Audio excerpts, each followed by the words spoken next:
चलिए जानते हैं आज की देश और दुनिया की महत्वपूर्ण 50 बड़ी खबरों को सिर्फ 10 मिनट में।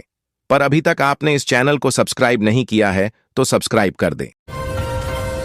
असम के डिब्रूगढ़ में शनिवार 15 फरवरी को मोरान बाईपास पर इमरजेंसी लैंडिंग फैसिलिटी ELF के सफल परीक्षण के साथ भारत ने अपने सीमाई इलाकों पर बड़ी रणनीतिक बढ़त हासिल कर ली है। दरअसल इस हाईवे पर भारतीय वायुसेना का C-130J सुपर हरक्यूलिस एयरक्राफ्ट उतरा है, जो कि अपने वर्ग में सबसे बड़े सैन्य विमानों में से एक है। इसमें प्रधानमंत्री नरेंद्र मोदी भी सवार थे।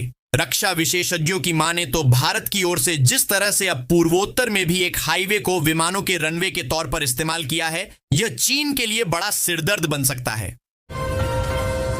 केरल के मुख्यमंत्री पिनरई विजयन की तारीफ करने और फिर से CM बनने का दावा करके कांग्रेस के वरिष्ठ नेता और पूर्व केंद्रीय मंत्री मणिशंकर अय्यर अपनी ही पार्टी के निशाने पर आ चुके हैं। तिरुवनंतपुरम में रविवार को एक कार्यक्रम को संबोधित करते हुए CM विजयन की मौजूदगी उन्होंने कहा कि पिनरई विजयन केरल के मुख्यमंत्री बने रहेंगे। उनके इस बयान के बाद सियासी भूचाल आ गया, जिसके बाद पार्टी नेताओं ने उनके इस बयान की आलोचना की।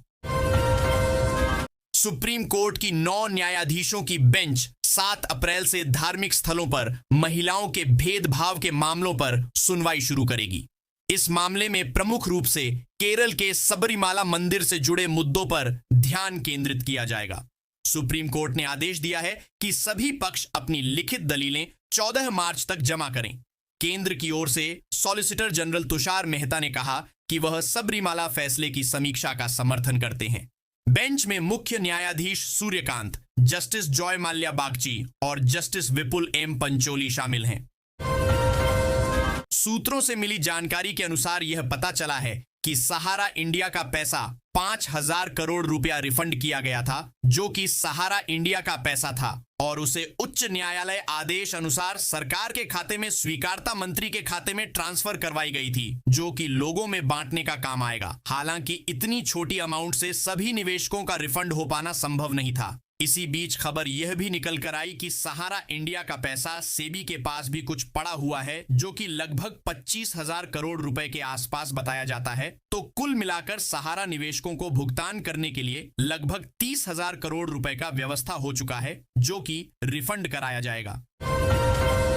CM ने आगे कहा कि आज प्रदेश में बेहतर एयर कनेक्टिविटी है। प्रदेश में 16 डोमेस्टिक एयरपोर्ट, 4 इंटरनेशनल एयरपोर्ट हैं। 5वां इंटरनेशनल एयरपोर्ट जेवर में बनकर तैयार है। इसी महीने हम कोशिश करेंगे कि वह शुरू हो।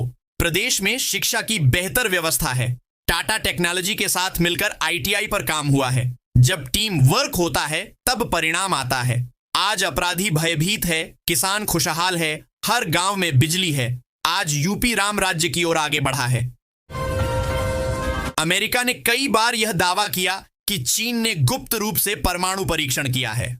हालांकि चीन ने इस तरह के दावों को नकारा और अमेरिका के आरोप को निराधार और सरासर झूठ बताया, लेकिन इन सब आरोप प्रत्यारोप के बीच ड्रैगन की सीक्रेट चाल का खुलासा हो गया है, जिसके बाद भारत की टेंशन बढ़ सकती है। भारतीय रिजर्व बैंक ने ग्रेजुएट अभ्यर्थियों के लिए असिस्टेंट के 650 पदों पर भर्ती का नोटिफिकेशन जारी किया है। चयनित उम्मीदवारों को शानदार वेतन मिलेगा, जो अधिकतम 78,640 रुपये प्रति माह तक हो सकता है। इच्छुक उम्मीदवार निर्धारित तिथियों के भीतर ऑनलाइन आवेदन कर सकते हैं। बंगाल में SIR का काम अंतिम चरण में है। चुनाव आयोग को 28 फरवरी तक फाइनल वोटर लिस्ट जारी करना है। काम को समय से खत्म करने और बेहतर तरीके से वोटरों के परीक्षण को ध्यान में रखते हुए चुनाव आयोग ने कई सख्त कदम उठाए हैं। आयोग ने बंगाल के 7 अधिकारियों को तत्काल निलंबित करने का आदेश दिया है। देश में सभी महिलाओं को फ्री सिलाई मशीन योजना के तहत 15,000 रुपए का धनराशि लाल के रूप में दिया जाएगा। किन महिलाओं को इस योजना के तहत फायदा होगा, किन राज्यों में इसका आवेदन प्रक्रिया शुरू हुआ है, क्या कुछ अपडेट जारी किया गया? फ्री शीला मिशन योजना को लेकर सारी जानकारी इस आर्टिकल के माध्यम से आप लोगों को बताया जा रहा है। क्या कुछ टर्म और कंडीशन रखा गया है, सारी जानकारी आप लोगों को बेहतर तरीके से दिया जा रहा है। तो आप लोग इस आर्टिकल को बेहतर तरीके से पढ़ें और फिर आप लोग इस योजना का लाभ उठाएं। भारत निर्वाचन आयोग ECI ने चुनाव संबंधी विधिक प्रावधान के तहत अपनी शक्तियों का इस्तेमाल किया है। उसने पश्चिम बंगाल में 7 अधिकारियों को तत्काल प्रभाव से निलंबित कर दिया है। इन सभी पर गंभीर कदाचार, कर्तव्य में लापरवाही और मतदाता सूची के विशेष गहन पुनरीक्षण SIR से जुड़े वैधानिक अधिकारों के दुरुपयोग का आरोप है। इसके साथ ही मुख्य सचिव को उनके खिलाफ लगाए गए आरोपों में अनुशासनात्मक कार्यवाही शुरू करने का निर्देश दिया है। पश्चिम बंगाल प्रदेश भाजपा युवा मोर्चा के अध्यक्ष डॉक्टर इंद्रनील खान ने अपनी 28 सदस्यीय टीम की घोषणा कर दी है।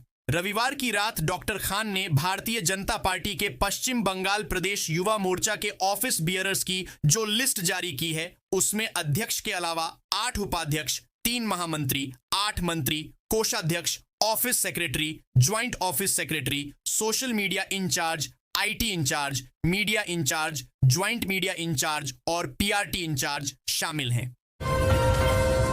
बंगाल में विधानसभा चुनाव जल्द ही होने वाले हैं।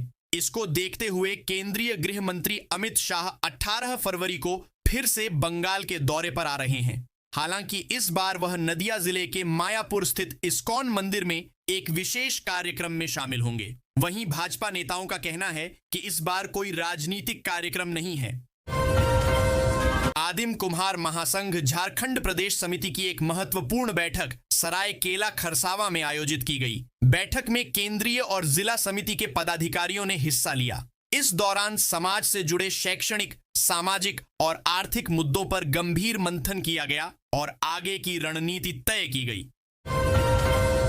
जमशेदपुर के मानगो नगर निगम चुनाव में सियासी घमासान तेज हो गया है। एक तरफ राजद RJD के अंदर ही 2 गुट नजर आ रहे हैं, जहां जिलाध्यक्ष ने जेबा खान को तो महानगर इकाई ने कांग्रेस समर्थित सुधा गुप्ता को समर्थन दिया है। वहीं राष्ट्रीय कायस्थ विचार मंच में तानाशाही के खिलाफ सामूहिक इस्तीफे ने खलबली मचा दी है। धनबाद रेलवे स्टेशन पर RPF और CIB की टीम ने संयुक्त कार्रवाई करते हुए दून एक्सप्रेस से 16 पीस कछुआ बरामद किया। यह कार्रवाई शनिवार देर रात गश्त और निगरानी के दौरान की गई। टीम को गुप्त सूचना मिली थी कि ट्रेन के जरिए कछुओं की तस्करी की जा रही है। केंद्रीय कर्मचारियों और पेंशनर्स का इंतजार जल्द खत्म हो सकता है। खबर है कि केंद्र सरकार होली से पहले महंगाई भत्ते DA में 2% की बढ़ोतरी का ऐलान कर सकती है। यदि ऐसा होता है तो जनवरी 2026 से DA 58% से बढ़कर 60% हो जाएगा। नई दरें लागू होने पर कर्मचारियों को एरियर का भी लाभ मिलेगा। पाकिस्तान में इस वक्त हड़कंप मचा हुआ है। पाकिस्तान क्रिकेट टीम को T20 विश्व कप में भारत के हाथों करारी शिकस्त का सामना करना पड़ा है। इसके बाद हाहाकार की स्थिति है। इस हार के बाद पाकिस्तानी सेना का चीफ आसिम मुनीर भी बुरी तरह से बौखलाया हुआ है। पता चला है कि मुनीर PCB चीफ मोहसिन नकवी से भी काफी नाराज है और उन्हें हटाया जा सकता है। साथ ही PCB में चल रही धांधली की भी जांच कराने की बात सामने आई है। इजराइल के प्रधानमंत्री बेंजामिन नेतन्याहू ने सोमवार को घोषणा की है कि प्रधानमंत्री नरेंद्र मोदी 25 से 26 फरवरी तक 2 दिवसीय यात्रा पर इजराइल आएंगे। उन्होंने यह घोषणा प्रमुख अमेरिकी यहूदी संगठनों के अध्यक्षों के सम्मेलन को संबोधित करते हुए की। नेतन्याहू ने सभा को संबोधित करते हुए कहा, संसद में भाषण देने की तैयारी चल रही है। अगले सप्ताह यहां कौन आ रहा है? नरेंद्र मोदी।